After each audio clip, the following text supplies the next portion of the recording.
नमस्कार, देश दस्तक न्यूज में आपका स्वागत है। मैं घनश्याम बिलरवान चंदन। आइए बढ़ते हैं आज की ताजा खबरों की ओर। बेगूसराय में वोट का बहिष्कार, साथ ही 58.89% मतदाताओं ने किया मताधिकार का प्रयोग। बेगूसराय के सभी 7 विधानसभा सीट पर चुनाव पूर्णतः शांतिपूर्ण संपन्न हो गया। इसके साथ ही 104 प्रत्याशियों के भाग्य का फैसला भी ईवीएम में कैद हो गया। कुछ जगहों पर छुटपुट झड़प को छोड़कर कहीं भी किसी तरह की अप्रिय वारदात नहीं हुई। बछवाड़ा विधानसभा क्षेत्र के चेरिया गांव स्थित 2 मतदान केंद्रों पर एक भी वोट नहीं पड़े। ग्रामीणों ने अपनी मांग के जिद में वोट का बहिष्कार किया। 1 दर्जन से अधिक जगहों पर ईवीएम मशीन में गड़बड़ी हुई, जहां के मतदान के प्रारंभिक समय में आधे से 1 घंटे तक मतदान प्रक्रिया बाधित रही, लेकिन उसे तुरंत ठीक कर लिया गया।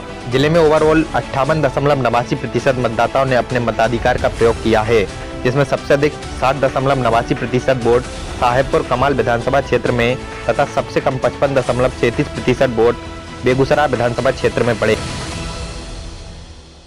निर्वाचन को 7 विधानसभा क्षेत्रों में शांतिपूर्ण ढंग से संपन्न हुआ है। कुल जो मतदान का प्रतिशत रहा है वो 58.89%। तो ये मौखिक रिपोर्ट के आधार पर लिया गया है। फाइनल वीटीआर कल उसको फाइनल होता है एग्जैक्ट। तो सभी जगह बिल्कुल शांतिपूर्ण ढंग से चुनाव संपन्न हुआ है। कुछ ईवीएम्स में कहीं कहीं पे कुछ तकनीकी खराबी की सूचना मिली थी, तो उस कारण से कुल 13 बैलेट यूनिट, 17 कंट्रोल यूनिट और 28 वीवीपैट रिप्लेस करना पड़ा था, और उसको समय रिप्लेस कर दिया गया था। कहीं पे इस कारण से मतदान बाधित नहीं हुआ। तो सफलतापूर्वक सभी जगहों पे शांतिपूर्ण ढंग से मतदान संपन्न करा लिया गया। और वोटिंग प्रतिशत को देखने से लगता है कि जो हम लोगों ने मतदान केंद्रों पे कोविड के प्रिकॉशन के लिए जो व्यवस्थाएं की थी, और लोगों ने इस वजह से उस पर विश्वास जताया और उसमें अच्छी तरीके से भाग लिया। तो बेगूसराय के सभी निवासियों को इसके लिए बहुत बहुत धन्यवाद।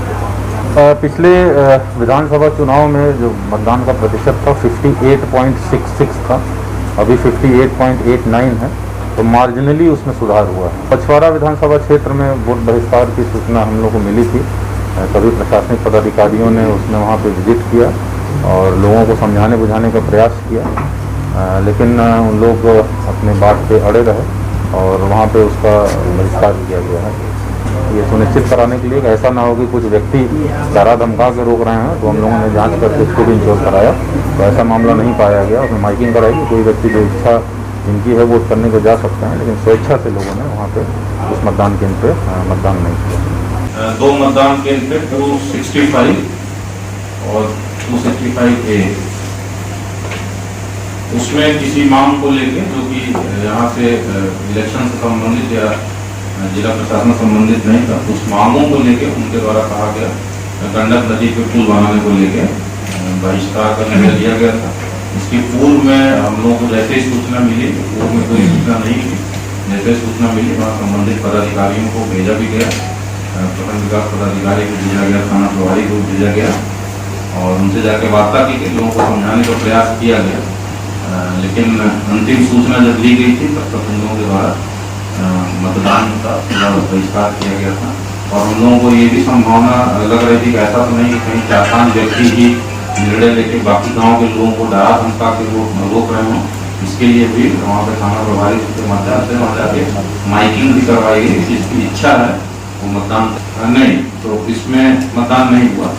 इसमें जो कोई डराने धमकाने वाली भी बात नहीं पाई गई। मुझे तो पहले सूचना मिल गई थी, वोट लगाया हुआ था। हाँ, वोट लगा हुआ था, उसके लिए सूचना हम लोग मिल गई थी। सभी प्रशासनिक पदाधिकारियों को भेजा गया था, तो वहाँ के लोगों ग्रामीणों द्वारा स्वयं भी लिखित उसमें दिया गया था, तो भाग लेंगे हम लोग चुनाव शांतिपूर्ण ढंग से हुआ। कहीं भी कोई भी किसी प्रकार की इंसिडेंट रिपोर्ट नहीं हुई है, किसी प्रकार का वायलेंस रिपोर्ट नहीं हुआ है। एहतियातन 12 लोगों को हिरासत में लिया गया पुलिस के द्वारा अलग अलग थाना क्षेत्रों में। 151 CRPC के तहत उनको डिटेन किया गया है, जिनको उचित कार्रवाई के बाद छोड़ दिया जाएगा। एक व्यक्ति के ऊपर मटियानी में आदर्श आचार संहिता का उल्लंघन का मामला दर्ज किया गया। एक पोलिंग एजेंट के ऊपर इस पर कांड दर्ज करके उस पर कार्रवाई की जाएगी। किसी प्रकार की अप्रिय घटना या हिंसक घटना की सूचना प्राप्त नहीं हुई है। इसके लिए मैं बेगूसराय के लोगों को और जितने भी प्रत्याशी इसमें चुनाव में हिस्सा ले रहे थे उन सभी को मैं धन्यवाद देता हूँ, आभार प्रकट करता हूँ कि उनका सहयोग बहुत अच्छा है।